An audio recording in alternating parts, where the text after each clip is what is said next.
Assalamualaikum warahmatullahi wabarakatuh. Perkenalkan, saya Febri Dwi Astuti dari Jepara, Universitas Islam Nahdlatul Ulama. Latar belakang saya mengikuti kegiatan mengajar dari rumah adalah untuk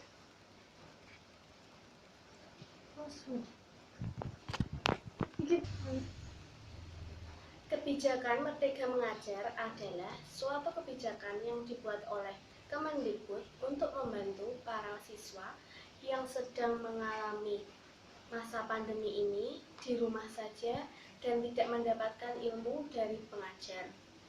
Saya memiliki latar belakang untuk bergabung di MDR adalah untuk membantu lingkungan sekitar saya, terutama anak-anak yang sering bermain HP, tidak tahu menahu tentang tugas kegiatan yang ada di sekolah dia, dan juga membantu para orang tua yang sering mengeluh kepada kami, para mahasiswa,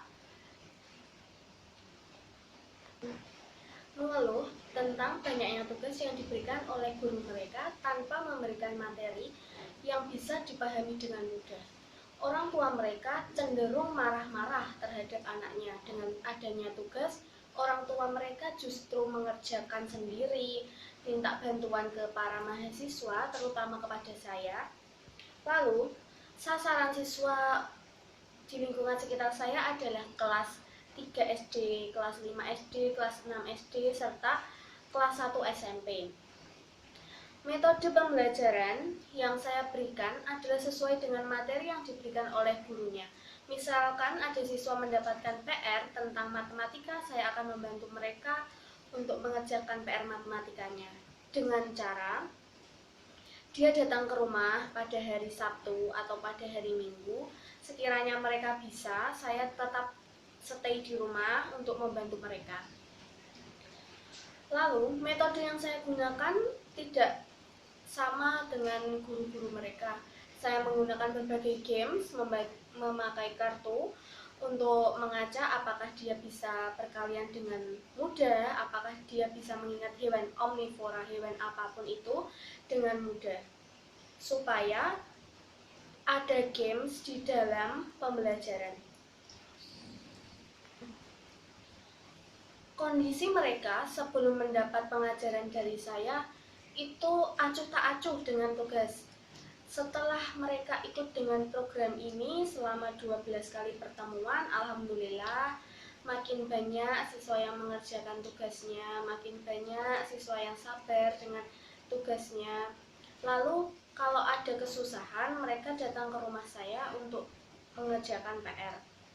Namun waktu pertama saya mengalami kendala. Banyak siswa yang membawa HP ke sini.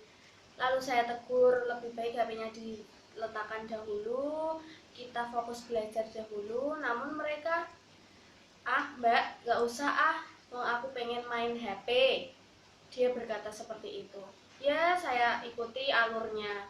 Setelah itu ada siswa yang meminta membuat TikTok. Saya juga menjalankan dengan senang hati setelah pembelajaran usai. Banyak materi yang saya ajarkan, terutama mata pelajaran IPA, matematika, dan yang paling susah mengajarkan mereka adalah mata pelajaran bahasa Inggris. Mereka sangat susah untuk mengeja antara Indonesia ke Inggris, Inggris ke Indonesia. Mereka banyak menemui kesusahan di dalamnya, misalkan contoh kata-kata majemuk, kata-kata kalimat tunggal yang harus dari bahasa Indonesia harus ditranslate ke bahasa Inggris, itu mereka mengalami kesusahan. Lalu kemarin saya mendapatkan tugas bahasa Jawa. Jujur saya sendiri masih belum begitu paham dengan aksara Jawa, namun mereka bersama-sama bahasa Jawa, aksara Jawa, kami sama-sama belajar, sama-sama ingin mencari tahu apa itu aksara Jawa, bagaimana cara menggunakannya dalam kata-kata. Lalu, waktu pelajaran bahasa Indonesia, alhamdulillah saya sedikit menguasai tentang bahasa Indonesia. Mereka bingung antara subjek, predikat, dan objek. Lalu saya menjelaskan apa itu subjek, apa itu objek, apa itu predikat, dan bagaimana cara menggunakannya. Lalu saya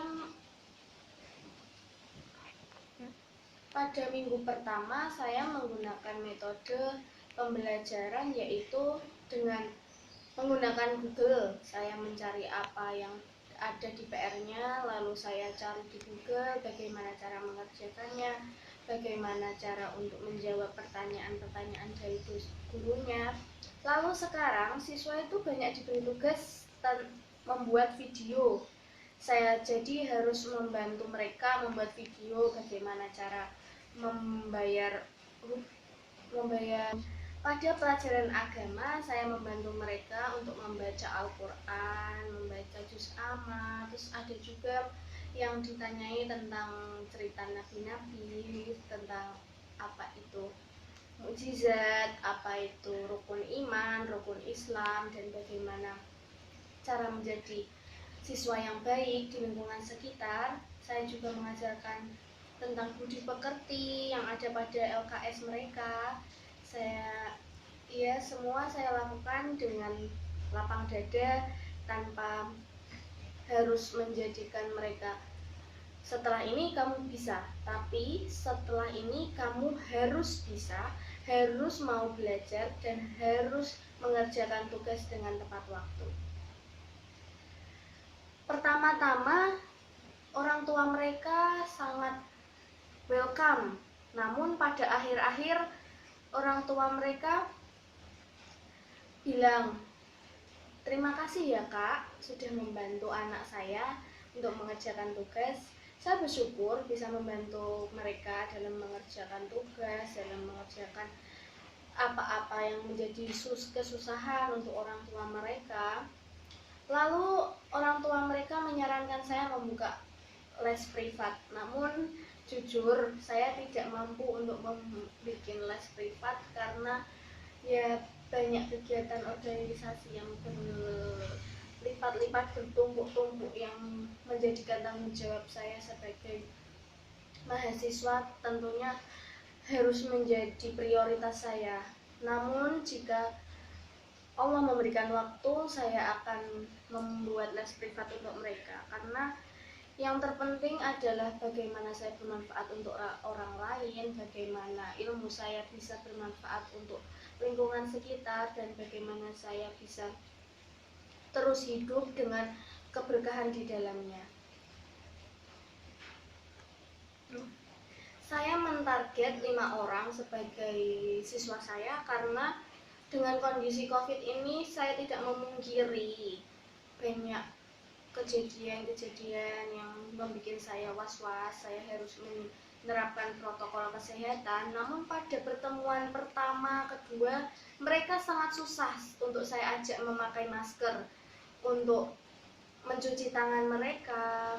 Mereka jujur masih, ya memang mereka masih kecil, dia masih bilang, gak apa-apa sih mbak, gak usah pakai masker. Terus saya terus mengedukasi untuk tetap memakai masker, untuk cuci tangan, karena kesehatan mereka adalah yang paling utama dibanding yang lain-lain.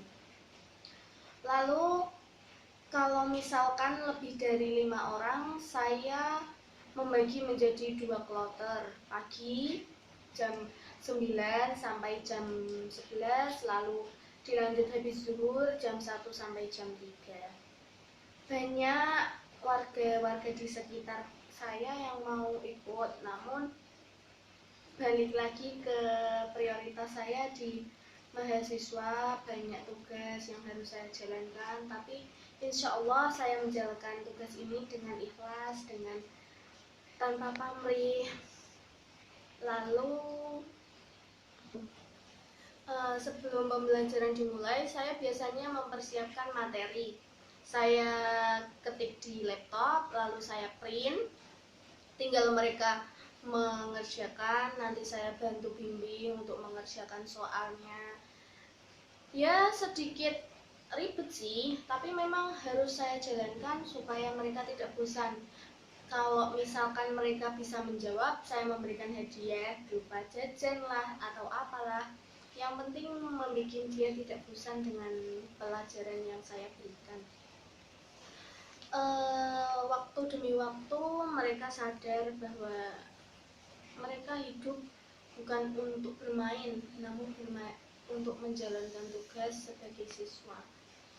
Namun tak banyak sih yang mengerti apa itu siswa. Saya justru menjelaskan kalau yang kelas 5 ke atas saya sedikit bisa mengarahkan, namun untuk yang kelas 3 ke bawah agak susah untuk dijelaskan tentang tugas yang harus menjadi tanggung jawab mereka, apa itu disiplin waktu, disiplin untuk mengerjakan, dan apa itu hormat kepada orang tua. Itu saya juga menjelaskan sedikit, saya ikutkan dalam pembelajaran. Saya juga menjapri guru mereka bagaimana tentang tugasnya, bagaimana kondisi siswa yang saya ajar, apakah semakin rajin, apakah semakin malas untuk mengerjakan. Saya juga pantau lewat guru-guru pribadi mereka di sekolah. Banyak yang bilang ada perubahan kak dari murid saya, jadi lebih rajin mengerjakan tugas. Terus kondisi sebelum saya ajar itu guru mereka mengatakan bahwa dia itu agak sedikit susah untuk mencerna materi yang diberikan. Namun setelah ada program mengajar dari rumah ini, alhamdulillah mereka bisa mengerti apa itu tugas, apa itu kewajiban. Jujur, saya agak sedikit bingung kalau misalkan guru mereka memberikan tugas yang tidak mudah dicermati, bukan materi yang mereka seharusnya kerjakan, bukan sesuai tema yang seharusnya diberikan. Misalkan kalau minggu ini seharusnya menggunakan tugas pada tema 1, namun gurunya harus memberikan 2 tugas dari tema 1 dan tema 2. Itu sedikit melenceng sih dari kompetensi dasar mereka. Tapi ya bagaimanapun namanya siswa tidak bisa memberontak, apalagi dia masih seumur segitu, nggak bisa memberontak. Bu, nggak usah dikasih tugas, bu, nggak usah kayak gitu, kan mereka nggak bisa berbicara kayak gitu tuh, nggak bisa. Terus saya harus menjapri gurunya, lalu alhamdulillah gurunya memberikan sedikit kompensasi, namun tetap pada minggu setelahnya tetap tema selanjutnya itu tetap dikerjakan. Namun agak sedikit saya sayangkan sih, karena ya namanya anak SD, namanya masih umur segitu, kalau diberikan tugas yang banyak pasti mereka akan semakin bodoh amat, semakin gak peduli, semakin kayak bilang, alah nanti paling dikerjain ibuku, paling dikerjain kakakku atau gimana. Ya memang itu terjadi di kehidupan nyata, tapi bagaimana juga saya harus merubah mindset mereka untuk menjadi ini loh kewajibanku, ini loh tanggung jawabku sebagai siswa. Pada akhir ini saya mau mengucapkan terima kasih kepada Kemendikbud, kepada Dikti telah memberikan program mengajar dari rumah ini. Saya sebagai volunteer, saya sebagai orang yang mempunyai ilmu yang sedikit namun bisa memberikan manfaat untuk mereka, saya sangat bersyukur, saya sangat berterima kasih sekali. Orang tua mereka juga mengatakan terima kasih Kemendikbud, terima kasih Dikti karena telah membantu orang tua yang kebingungan ketika mendapatkan tugas dari anaknya, bisa mendapatkan sedikit bantuan lah dari para volunteer yang tersebar di seluruh Indonesia. Saya juga menjelaskan bahwa ini program dari Dikti, bukan saya sebagai inisiatif sendiri.